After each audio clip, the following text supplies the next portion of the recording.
বাবার উপর থেকে আমার ভালোবাসা সেদিনই উঠে গিয়েছিল যখন মায়ের মৃত্যুর একদিন আগে মাকে ডিভোর্স পেপারে সাইন করতে বলেছিল। মা ও বিনা বাক্যে সাইন করে দিয়েছিল। মায়ের চোখে মুখে বেদনার ছাপ আর বাবার চোখে আনন্দ, যেন কতদিন পর ঘাড় থেকে একটা বোঝা নামাতে পেরেছে। বাবার এই কাণ্ড আমি দরজার আড়াল থেকে দেখেছি, বাবা আমাকে দেখেনি। বাবা বাসা থেকে বের হয়ে যেতেই মা আমাকে কাছে ডেকেছিল। আমি মাথা নিচু করে মায়ের কাছে গিয়ে দাঁড়িয়েছিলাম। মায়ের মুখের দিকে তাকাতে পারছিলাম না আমি। কিভাবে বা পারবো? আমার মায়ের কষ্ট দেখতে যে আমার ভীষণ খারাপ লাগতো। আমি জানি আর 5টা স্বাভাবিক পরিবারের মতো আমাদের পরিবারটা স্বাভাবিক না। আমি আমার বাবা মায়ের একমাত্র সন্তান। সেই সুবাদে আমার তো রাজকন্যার হালে থাকার কথা, কিন্তু আমি সেভাবে নেই। বাবা আমাদের সাথে থাকে না। আমি মায়ের আদরেই বড় হয়েছি। মাসের শেষের দিকে বাবা ভোর সকালে আমাদের বাসায় আসতো। পরের মাসের যাবতীয় যা যা দরকার হয় সব কিছুর খরচ দিয়ে দুপুরেই চলে যেত। মাঝে মাঝে আমার সাথে সারাক্ষণ গল্প করত, তখন নিজেকে সব থেকে সুখী মানুষ মনে হতো। কিন্তু বাবা মায়ের সাথে থাকা দরকার ছাড়া কোনো বিশেষ কথা বলতো না। মিথ্যা বলবো না, বাবা যে খরচ দিত তার অর্ধেকও আমাদের লাগতো না। কিন্তু মায়ের তার স্বামীর অভাব আর বাবার অভাবটা থেকেই যেত।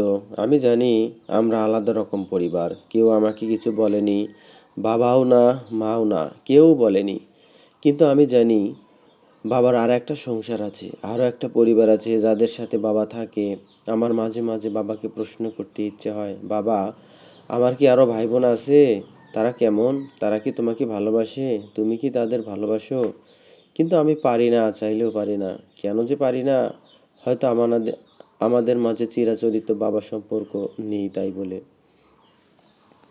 যে যাই হোক, মা যখন আমাকে নিজের কাছে ডাকে, পাশে বসিয়ে আমার মাথায় হাত বুলিয়ে বলে, আমি আর বেশি সময় বাঁচবো না, তুমি জানোই মা, বাস্তবতা আমাদের মেনে নিতে হবে। আমার খুব কান্না পেল। আমি জানি মা মারা যাবে, মায়ের খুব কঠিন অসুখ হয়েছে। এইভাবে আমায় ছেড়ে চলে যাবে না মা। আমি বিশ্বাস করতে পারি না প্রথমে, কিন্তু এখন মেনে নিতেই হয়েছে। আমি জানি মা বাঁচবে না, তাই মায়ের সামনে হাসি খুশি থাকার চেষ্টা করি সব সময়। মনে মনে বাবাকে মায়ের মৃত্যুর জন্য দায়ী করি। বাবা একটু ভালোবাসলেই মায়ের এই অবস্থা হতো না হয়তো। আমি জানি মা, তুমি আমার এই অসুস্থতার জন্য নিজেকে বাবাকে দায়ী করো, কিন্তু বিশ্বাস করো মা, মানুষটা মোটেও ওইসবের জন্য দায়ী নন। উনি অনেক ভালো, আমাদের দায়িত্ব নিয়েছেন, এই তো অনেক। আমি কিছু বলতে যাব তার আগেই মা আমাকে থামিয়ে দিয়ে ওয়ার্ড্রবের কাছে গিয়ে একটা ডায়েরি নিয়ে আসলো। আমার পাশে বসে সেটাতে গভীর মমতায় হাত বুলাতে বুলাতে বলল, এই যে ডায়েরিটা দেখছো, এইটা হচ্ছে আমার জীবন। আমার জীবনের সব কিছুই আমি এইখানে লিখে রেখেছি। আমি জানি মা, আমরা কেউ না বললেও তুমি জানো যে তোমার বাবার আর একটা পরিবার আছে, সে তাদের সাথেই থাকে। আমার মৃত্যুর পর তুমি তোমার বাবার সাথে সেখানে যাবে। তোমার বাবা স্ত্রীকে এই ডায়েরিটা দিও মা, আর বলো যে আমাকে ক্ষমা করতে। আমি অবাক নয়নে মায়ের দিকে তাকালাম। মায়ের চোখে পানি। মা হাসার ব্যর্থ চেষ্টা করে বলল, আমাকে কথা দাও মা, সব কিছু জানার পর আমাকে ভুল বুঝবে না। আমি জানি আমি ভুল করেছি, পাপ করেছি, যে পাপের ক্ষমা হয় না। কিন্তু আমি তো তোমার মা, তোমার জন্য বেঁচে আছি। না হলে তো কবেই মরে যেতাম। আর হ্যাঁ, যেখানে যাবে সবাই যা বলবে তাই করবে, সেখানে তো আর আমি থাকবো না তোমাকে দেখে রাখার জন্য। আর হ্যাঁ, তুমি যখন সব কিছু জানবে তোমার বাবাকেও বলবে আমাকে ক্ষমা করতে। পারবে না মা বলতে? আমি মায়ের দিকে ফ্যাল ফ্যাল করে তাকিয়েছিলাম, কিন্তু কোনো প্রশ্নই করতে পারিনি। মায়ের শেষ সময়ে এসে কোনো প্রশ্ন করে বিব্রত করতে চাইনি। সেই রাতে বাবা আর বাসায় ফেরেনি। এমনিতেও সে আমাদের বাসায় রাতে কখনোই থাকেনি। কিন্তু অনেক মানুষ এসেছিল, তারা নাকি আমার মায়ের আত্মীয়। কেউ আমার নানা, নানি, খালা, মামা, মামি আর তাদের বাচ্চারা। আমাদের 2 রুমের ছোট্ট কামরাটা কানায় কানায় ভরে উঠেছিল। নানি নামের মানুষটা মাকে জড়িয়ে ধরে সে কি কান্না! মা এমনভাবে তাদের সাথে কথা বলছিল যেন তারা তার কত আপন। আমি শুধু চুপচাপ সব কিছু দেখছিলাম। নানি নিজের হাতে মাকে খাবার খাইয়ে দিল, মায়ের চুলে বিড়ি কেটে দিল, তেল দিয়ে দিল, খালামণি মাকে নতুন জামা পরিয়ে দিল। আমি যেন চোখের সামনে থেকেও আড়াল হয়েছিলাম, কিন্তু একসময় সবাই আমার দিকে নজর দিল। মা নানির হাত ধরে বলল, আমি চলে গেলে ওর বাবাকে খবর দিও মা, ওকে ওর বাবার সাথে পাঠিয়ে দিও। কেন? ওর সাথে কেন ওকে দিব? আমরা কি মরে গেছি নাকি? এতদিন শর্তা অনুযায়ী আমরা কেউ কিছু করতে পারিনি তোর জন্য, কিন্তু তার মেয়ে, আমাদের দায়িত্ব আমাদের কাছেও থাকবে। মামা বলল, না ভাইয়া, আমি চাই না ও তোমাদের সংসারে যাক। ওর খুব ইচ্ছে ওর বাবা মায়ের সাথে থাকা, কিন্তু আমার জন্য তা সম্ভব হয়নি। এইবার থাকবে। আপু, তোর কি মনে হয় ওর বাবার বউ ওকে ভালোবাসবে? ভালো না বাসলেও ওকে ভালো রাখবে, এইটুকু আমি জানি। সবাই তো আমার মতো খারাপ বা স্বার্থপর না। বলেই মুচকি হাসলো মা। আহ, আজকের দিনে এইসব কথা কেন? রাশভারী গোছের নানান নামের মানুষটার পরিবেশটা ভারী হয়ে উঠল। এরপরের কাহিনী খুব সংক্ষেপ। তারপরের দিন রাতেই আমার মা দুনিয়া থেকে বিদায় নিল। সে রাতেই বাবাকে খবর দেওয়া হলো। বাবা ভোর রাতের আগেই বাসায় এসে পৌঁছালো। সেই প্রথম বাবার চোখে মায়ের প্রতি একটু কষ্ট দেখতে পেয়েছিলাম, কিন্তু বাবাকে আমার একদমই সহ্য হচ্ছিল না। বারবার মায়ের কথাগুলো আর বাবার ব্যবহারে মায়ের মৃত্যুর জন্য দায়ী করছিলাম। নানু আর খালার চিৎকারে আকাশ বাতাস ভারী হয়ে উঠছিল, আর আমি ছিলাম নির্বাক। কিন্তু মায়ের খাটিয়া যখন নিয়ে যাচ্ছিল, মনে হচ্ছিল আমার জীবনটাকেও কেউ নিয়ে যাচ্ছে। হাউমাউ করে কেঁদেছিলাম আমি। 7 দিন নানিরা আমাদের সাথে ছিল, তারপর বাবার সাথে কথা বলে চলে গিয়েছিল। বাবা আমার স্কুল থেকে সব কাগজপত্র নিয়ে আমাকে নিয়ে এখন চলেছে ঢাকার পথে। আমি জানি না আমার ভাগ্যে কি আছে, সামনে কি হতে চলেছে। সেখানে যাচ্ছি, সেখানে সবাই যে আমাকে সহজে মেনে নিবে না সেটা জানি। আমার প্রয়োজনীয় জিনিসপত্র আর মায়ের ডায়েরিটাকে সঙ্গে বানিয়ে আমি চলেছি আমার নতুন ঠিকানায়।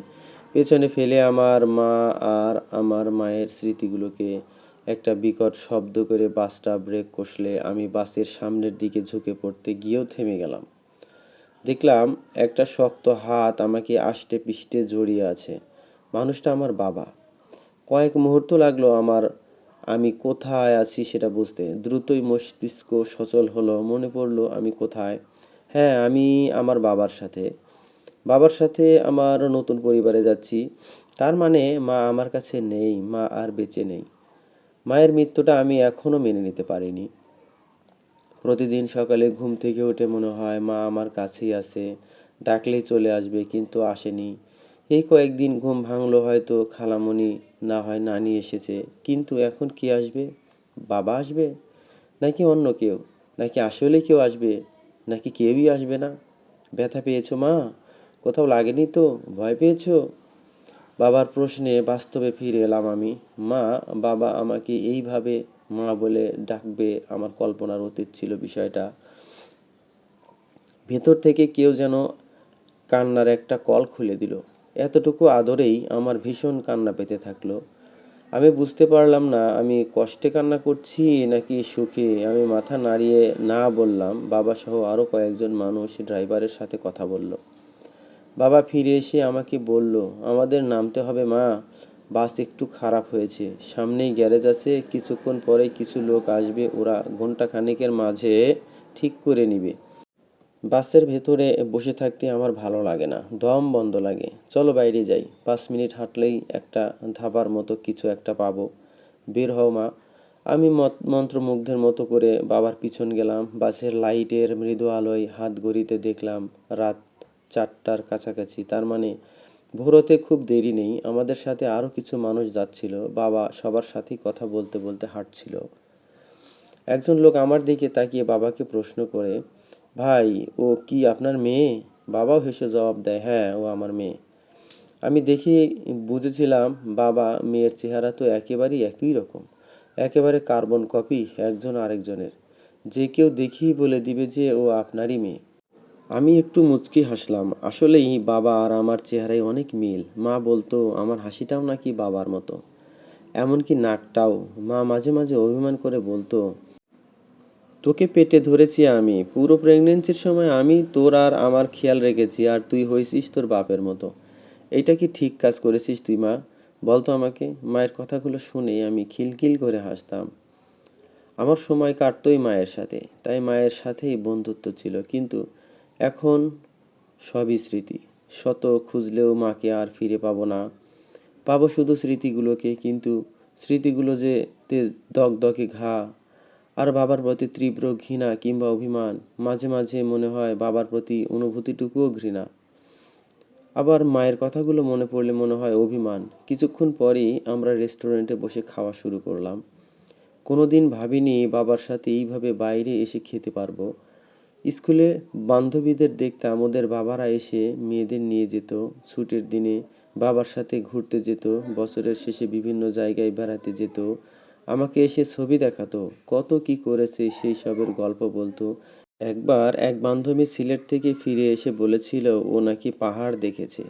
আমারও ভীষণ ইচ্ছে হলো পাহাড় দেখার। মনে মনে ভাবলো এইবার বাসায় বাবা আসলে বাবাকে বলে কোনোভাবে সিলেট যাবেই যাবে। কিন্তু মেয়েটি যখন বলল ও পাহাড়ে উঠতে ভয় পাচ্ছিল, তখন ওর বাবা ওকে পিঠে নিয়ে পাহাড়ে উঠেছিল। মুহূর্তে আমার মনটা খারাপ হয়ে গিয়েছিল। বাবার পিঠে কেউ উঠে নাকি? বাবা ব্যথা পায় না?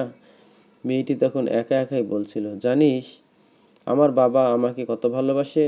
আমি যখন ছোট ছিলাম তখন বাবা অফিস থেকে ফিরে আমার সাথে ঘোড়া ঘোড়া খেলতো।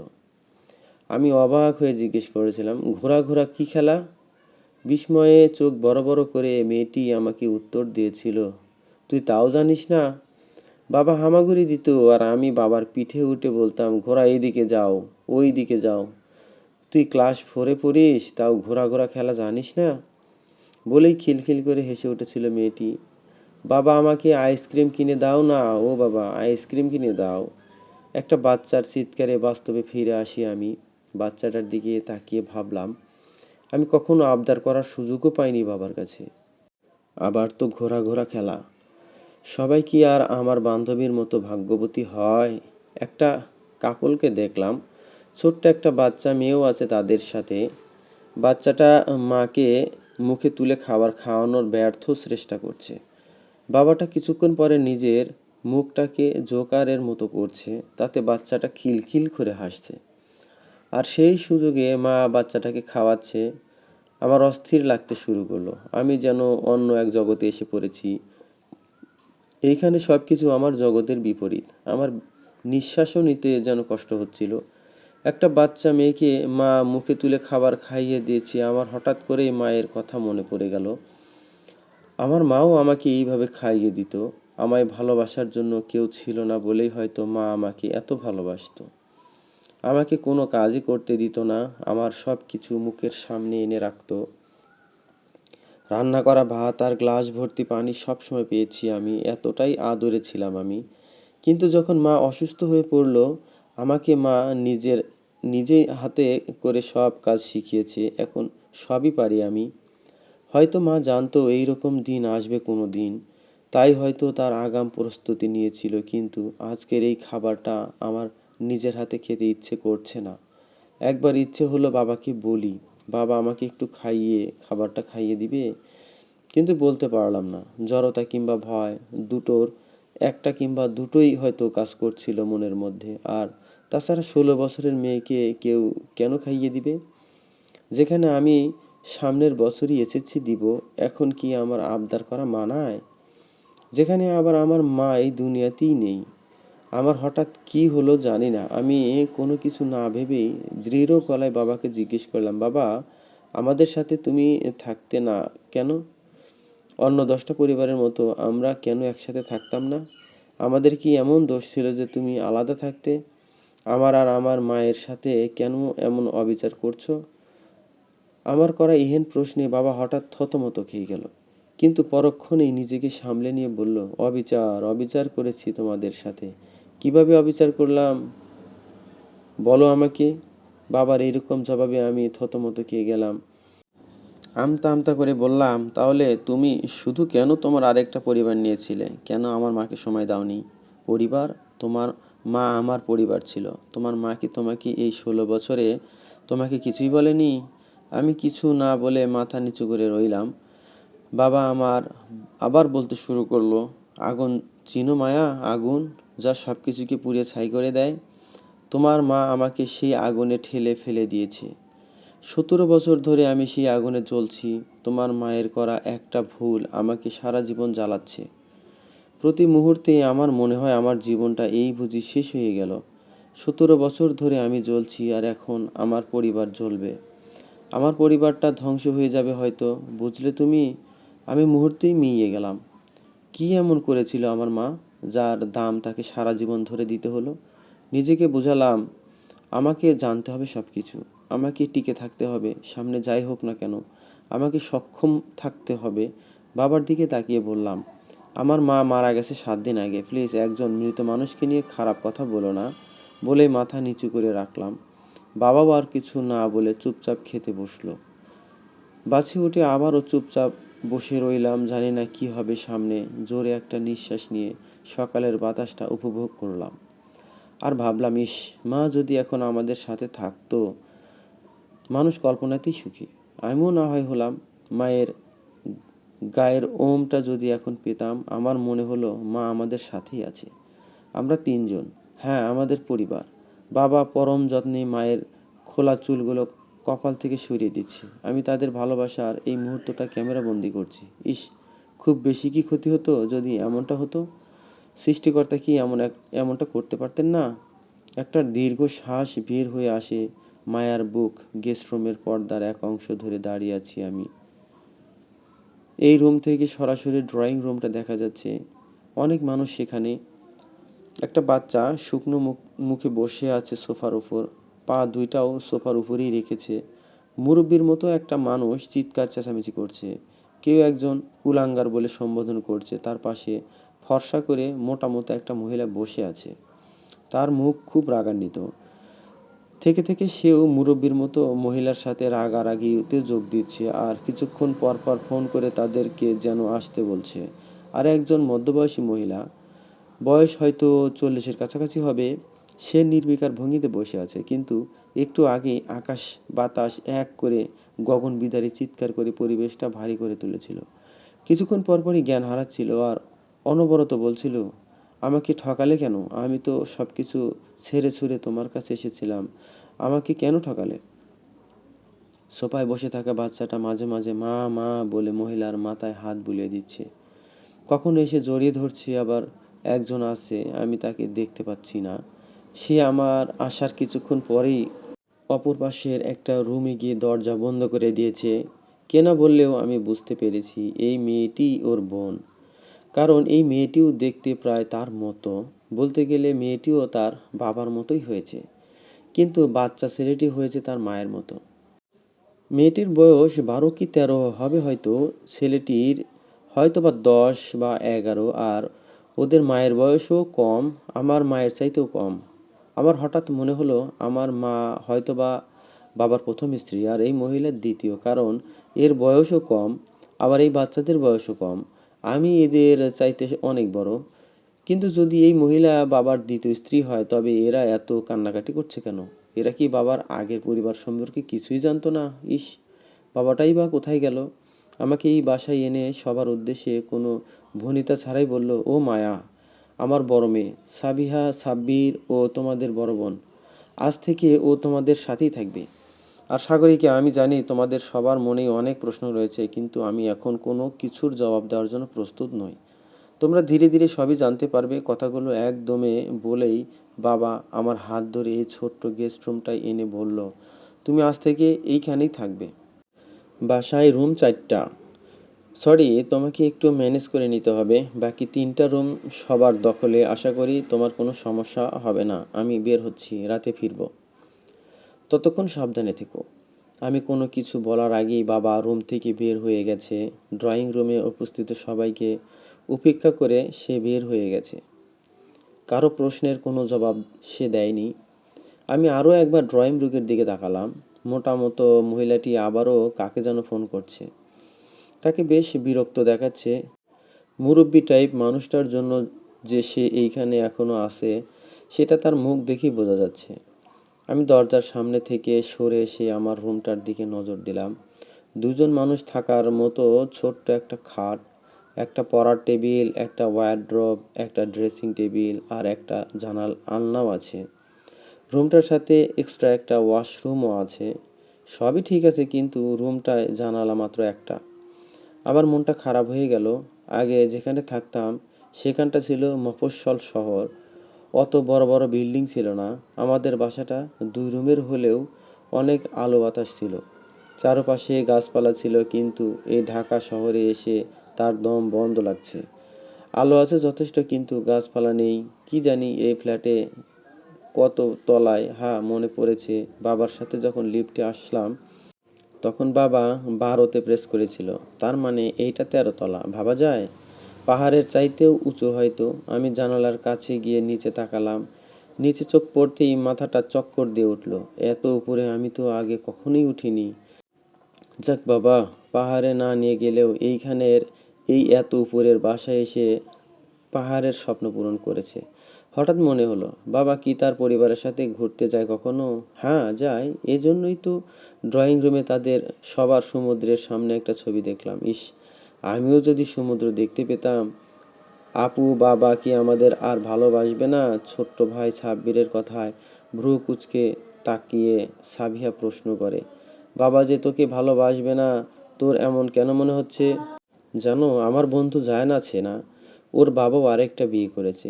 সেখানে ওর আরেকটা ভাইও আছে। এখন নাকি ওর বাবা আর ওকে ভালোবাসে না, শুধু ওর সেই ভাই বোন আর ভাইদের মাকেই ভালোবাসে। ওদের সাথেও থাকে না। এখন কি বাবা ওই আপুটার মাকে আনতে গেছে? তাহলে আমাদের মায়ের কি হবে আপু? সাবিহা কষ্টের মাঝে মুচকি হাসে। বাবা যে কেন এমন করলো কে জানে, আর বাবা এখন কোথায় গেছে সে তাও জানে না। সাবিহার ইচ্ছে করছে মেয়েটাকে গিয়ে বলবে বাসা থেকে চলে যাও, কিন্তু আবার মনে হচ্ছে ওই মেয়ের ধারে কাছেও যাবে না। কেন সে এসেছে আমাদের বাড়িতে? আপু মায়ের কাছে যাবে? মা অনেক কান্নাকাটি করছে।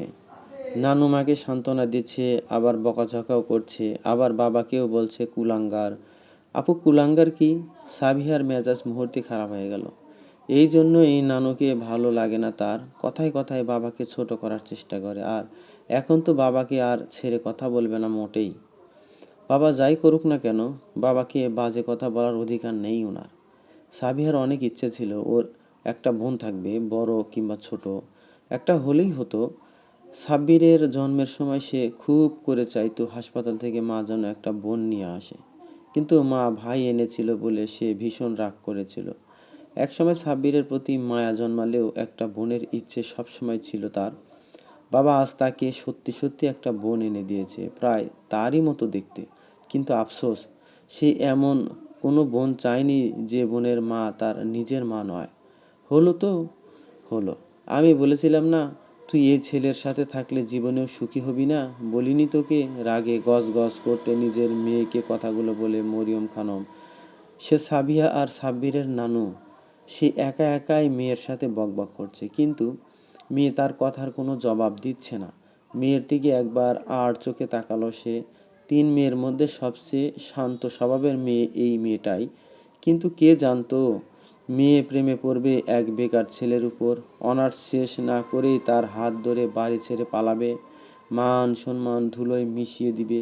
যদিও মেয়ে বলেছিল সেই বেকার ছেলের ব্যাপারে, কিন্তু আমেরিকায় সিটিজেনশিপ পাওয়া ছেলের কাছে মেয়েকে না দিয়ে কোন পাগলে বেকার ছেলের কাছে মেয়ে দিবে? তারাও রাজি হয়নি। মেয়েটিকে দেখেছিল সেই বেকার ছেলের মাঝে কে জানে, যে রাতের আধারে তার হাত ধরে পালালো। মেয়েকে চুপ করে বসে থাকতে দেখে সে আবার বলে, মেলেনি আমার কথা? আরে যে ছেলে তার বুড়ো বাপ মাকে শুধু টাকা পাঠাইয়াই খালাস, তাদের সেবা যত্নের নাম নেয় না মুখেও, সেই কুলাঙ্গার যে সবই করতে পারে, তাই এখন সে গেছে কই? তার সেই বউকে আনতে গেছে নাকি? তাকে নিয়ে আসলে তুই এখান থেকে কি করবি? তুই আমাদের সাথে আমাদের বাড়িতেই যাবি। বলেছিলাম না তোকে, একদিন না একদিন তোকে আমাদের বাড়ি ফিরতেই হবে। মিলল তো কথা? সত্যি নিয়ে আসবে মানে? মানে মেয়েটার মাকেও এইখানে নিয়ে আসবে? না, সব মিথ্যে সব। সাগরীকা বারবার চোখ বন্ধ করে রাখছে আর ভাবছে সে চোখ খুলবে আর দেখবে যে সব কিছু ঠিকঠাক। সে বারবার চোখ বন্ধ করে নিজের মতো করে থাকতে চাইছে, কিন্তু নিজের মায়ের কথার জন্য কিছুই পারছে না। কিন্তু এখন মায়ের উপর ভীষণ বিরক্ত লাগছে তার। অন্য রুমেও যে যাবে সে উপায়ও নেই। এক রুমে সাবিহা সাব্বির, আরেক রুমে তার ভাইয়ের বউ। এই রুমে তারা আছে, আর গেস্ট রুমে মেয়েরা আছে। সাগরিকার ইচ্ছে হলো একবার গিয়ে মেয়েটাকে সব জিজ্ঞেস করতে, কিন্তু ওর সামনে যেতে কেমন যেন লাগছে। কেমন অনুভূতি সে জানে না, অস্বস্তি হচ্ছে কিংবা লজ্জা লাগছে সে বুঝতে পারছে না ঠিক। দুপুর গড়িয়ে বিকেল হতে চললো। আমি সেই ভোর রাতে খাবার খেয়েছি, তারপর আর কিছুই খাইনি। এতক্ষণ ক্ষুধা না লাগলেও এখন পেট জানান দিচ্ছে তার খাবার চাই। মায়ের মৃত্যুর দিনের কথাও মনে পড়লো আমার। মায়ের মৃত্যুর পর মনে হলো সব কিছুর উপরে উঠে গেছে। তার ক্ষুধা পিপাসা আর কিছুই নেই, কিন্তু 12 ঘন্টা পার হওয়ার আগেই ভীষণ ক্ষুধা আর পিপাসা পেয়েছিল। তার শুকনো মুখ দেখে খালামণি আমাকে খেতে দিয়েছিল, কিন্তু এইখানে কেউ তার আপন নয়, কেউ তার খবর নিবে না। সে খাবার খেলো নাকি খেলো না তাতে কারো কিছু যায় আসে না। তুমি কে? বলল, তুমি নাকি আমার বোন। তুমি কি আসলে আমার বোন? একটা বাচ্চা ছেলের আওয়াজ পেয়ে আমি জানালার কাছে থেকে সরে আসি। বাচ্চাটা ভীষণ কিউট। আমি হেসে বলি, হ্যাঁ আমি তোমার বোন। তুমি তো অনেক কিউট। তোমার নাম কি? সাব্বির। আমার আবার অতীতের কথা মনে পড়ে গেল। একটা ভাই বোনের খুব শখ ছিল আমার। ছোটবেলায় বন্ধুদের কারো ভাই বোন হলেই আমি মায়ের কাছে ছুটে যেতাম। আমিও বায়না করতাম হাসপাতাল থেকে আমাকে একটা ভাই কিংবা বোন এনে দিতে। মা মাঝে মাঝে হাসতো, আবার মাঝে মাঝে আমাকে বুকে ঝরিয়ে নিয়ে হাপুস নয়তো কান্না করতো। আমি কিছুই বুঝতে চাইতাম না। মাকে বলতাম বাবাকে বলবে বেশি করে টাকা দিতে। হাসপাতালে কেউ বাচ্চা না দিলেও যেন মা কিনে নিয়ে আসে। কিন্তু যখন সব কিছু বুঝতে শিখলাম তখন আর এইসব বলে মাকে বিব্রত করতাম না। ভাবতেই অবাক লাগছে আমারও এখন দুটো ছোট ভাই বোন আছে। আমি সাব্বির এর দিকে তাকিয়ে বললাম, তুমি কোন ক্লাসে পড়ো ভাই? ক্লাস 4-এ পড়ি। তুমি আমাদের বাসায় কতদিন থাকবে? জানি না ভাই। তুমি এখানে কেন এসেছো? তুমি এসেছো বলে মা কান্না করছে, আপুও কান্না করছে আর কষ্ট পাচ্ছে। নানু বাবাকে বকাবকি করছে, জানো কি বলেছে? নানু বলেছে বাবা কুলাঙ্গার। আচ্ছা কুলাঙ্গার কি? আমার ভীষণ খারাপ লাগলো বাবার জন্য, সবার জন্য। বাবা তো আসলে চাইলেই আমাকে নানা বাড়িতে দিয়ে আসতে পারতো। আমার ভীষণ ক্ষুধা লেগেছিল, তাই বিস্কুট খাচ্ছি। মামি ভাত খাচ্ছে, আমার ভাত ভালো লাগে না। আপু মা নানু কিছুই খায়নি। তুমি কি কিছু খাবে? তোমার কি ক্ষুধা লেগেছে? না আমি খাবো না, তুমি খাও। রাত 8টার দিকে বাবা বাসায় ফিরল। কলিং বিংয়ের শব্দ পেয়ে সাব্বির ছুটে গিয়ে দরজা খুলে দিল। সাবিহাও ঘর থেকে বের হয়ে আসলো। নানু কিছু বলতে চাইছিল, কিন্তু বাবা কিছু বলার সুযোগ না দিয়েই আমার ঘরে আসলো। আমি বাবাকে দেখে হাসার চেষ্টা করলাম। বাবাও বিনিময়ে একটু হেসে আমার দিকে একটা ফোন দিয়ে বলল, তোমার ফোন? তোমার মামা খালা আর নানির নাম্বার আছে সেভ করা, প্রয়োজন হলে আমাকে কল দিও। আমি অল্প হেসে জবাব দিলাম, আচ্ছা। তোমার মুখ দেখতে এমন লাগছে কেন, কেমন মরা মরা? খাওনি কিছু সারাদিন? আমি কিছু না বলে মাথা নিচু করে রইলাম। বাবা হঠাৎ রেগে গিয়ে উচ্চ স্বরে বলল, সাগরিকা, সাগরিকা কোথায় তুমি? এখানে এসো জলদি। সাগরিকা মানে বাবার স্ত্রী কিছুক্ষণ পরই এসে হাজির হলো রুমটায়। আমি এই প্রথম ভালোভাবে ওনার মুখের দিকে তাকালাম। গোলগাল চেহারা, বেশ স্নিগ্ধ দেখতে। বাবার সাথে খুব সুন্দর মানায় হয়তো। চোখের নিচে এখনো পানির চিহ্ন রয়েছে। উনি প্রায় সারাদিনই কেঁদেছে। বাবা আবার রেগে যাওয়ায় গলায় বলল, তুমি কি মানুষ নাকি অন্য কিছু? সারাদিন একটা মেয়ে না খেয়ে আছে, তুমি তাকে খেতে দাওনি কেন?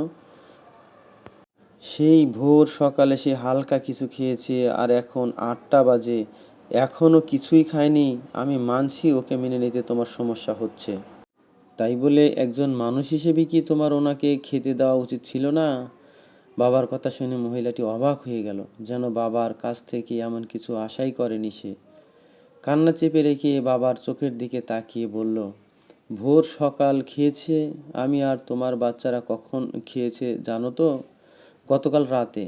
রাতে তুমি ফোন দিয়ে বললে যে সকালে আসবে।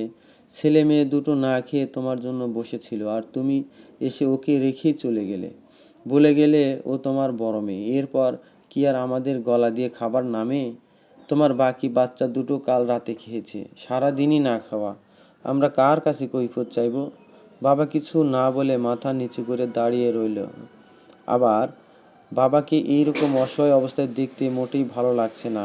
বাবার স্ত্রী বাবার দিকে এগিয়ে এসে খুব শান্ত অথচ দৃঢ় গলায় বলল, 18 বছরের সংসার জীবনে না হলে 17 বছরটা ধরে ঠকাচ্ছ আমাকে।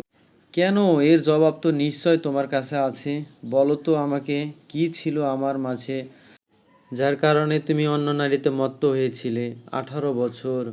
ওনাদের বিয়ের বয়স 18 বছর, কিন্তু আমার মায়ের সাথে বাবার বিয়ে হয়েছে 17 বছর আগে।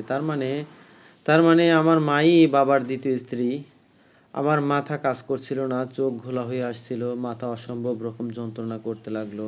কিছু বুঝে ওঠার আগেই আমি পড়ে যেতে নিলাম। জ্ঞান হারানোর ঠিক আগের মুহূর্তে দেখলাম আমার মা আমার কাছে এসে বলছে, হাত ছাড়ো না মা, টিকে থাকো, যেভাবে পারো সেভাবেই।